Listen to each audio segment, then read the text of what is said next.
Hey guys, I wanted to share this tip with you. If you're planning on building a pig enclosure or some kind of chicken coop and you have mulberry trees like this, a lot of people have mulberry trees. They're really common. Wild cherry trees are really common.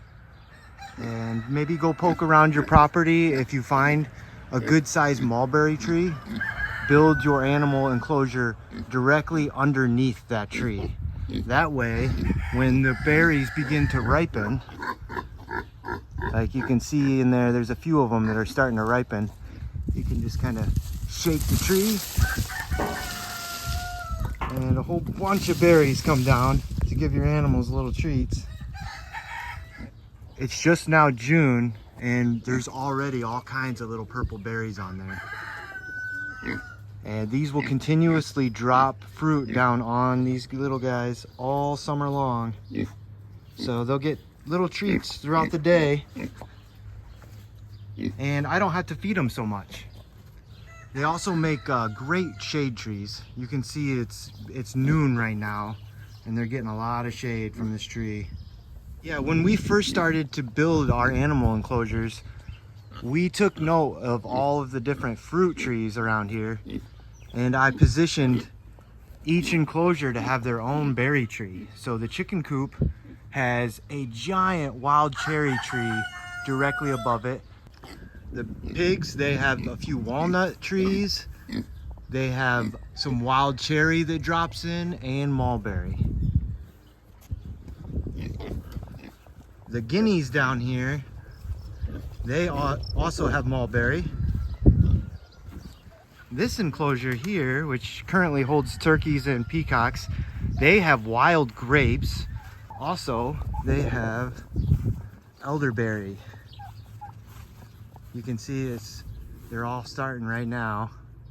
They'll start poking through that and they'll drop all that right into the enclosure. And you can see the wild grapes forming a canopy over this enclosure. And let me see here. Oh, it looks like there's a lot of the grapes have already been picked clean. But there'll still be a few that end up ripening and they'll drop down into this enclosure. The emus, they have sumac berry, wild cherry that drop down, and they do get a little bit of mulberry in the corner as well. The sheep down there, they get a lot of walnut, which I've never really seen them eat the walnut, so I don't think it really benefits them at all. But they do get a lot of mulberry, and they love mulberry. And this is my goat enclosure here. They will get basically all of the above. They get walnuts, they get mulberry, they get wild cherry, and they also get a little wild grape as well. You can see all of that growing on the barn. That's all wild grape. That's all gonna be loaded with wild grape. The pigeons, they're gonna just hang out up there all day, chowing down on that. There's another cherry tree, loaded.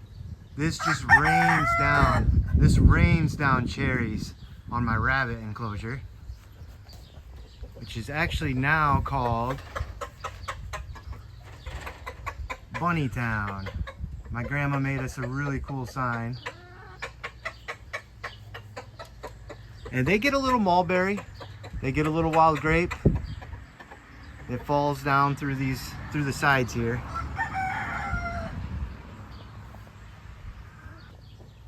And the donkeys way out there, they have some snacks too. They have some mulberry out there. They have elderberry. They got a lot of raspberry. And they do have some walnuts that drop down. I'm kind of anxious to see what they're gonna do with the walnuts. The only animals on the farm that really have anything to do with walnuts are my pigs. They do enjoy them. Everybody else, they have a hard time getting through that thick shell. But the donkeys have a really strong teeth, so maybe they'll enjoy them. I don't know, we'll see. But yeah, I just wanted to share that with you guys. Another one that a lot of people don't realize is sumac. Sumac is loaded with berries, and I do see the birds eat these. All those little red buds up there, that's like 100 or 1,000 berries all clustered together. and they have nutrients. Those drop down. The pigeons and my emus and all the guineas and chickens, they'll eat those up too. So they're not picky. They don't care if it's sweet or not. They just want something good to eat. I mean, if you think about it, all of those berries on this one tree, I don't know what kind of weight that would add up to.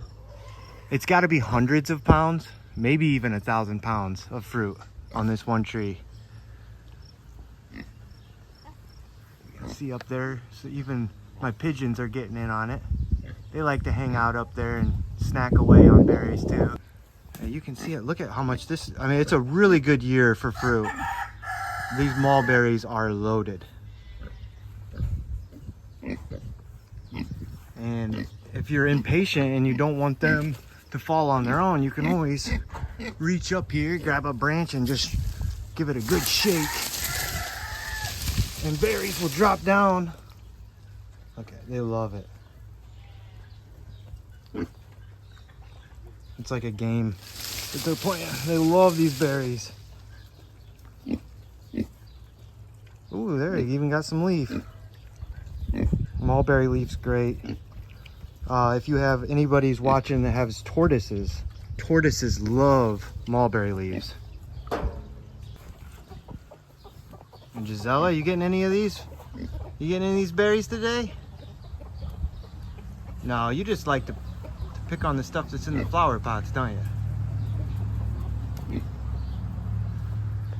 Yeah, so it's a piece of advice that I really want everybody to have. It's a tip that I want to share. It really works out.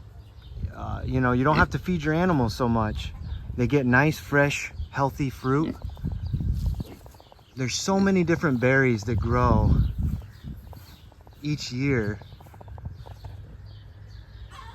If you have smaller enclosures like I do, you know, your animals aren't able to get out and graze like they are able to on a big, large farm, then you really need to utilize what you have. And this giant mulberry gives these guys fresh nutrients every day. But yeah, thanks for watching, guys. I just wanted to share that with you. If you're just getting your farm started, definitely keep that in mind. Look around your property, see what kind of berry trees you have, what kind of berry bushes do you have. Try to position your animal enclosures to benefit from each one of those. It's going to save you money and it's going to give them good, healthy food every day. Thanks for watching, guys.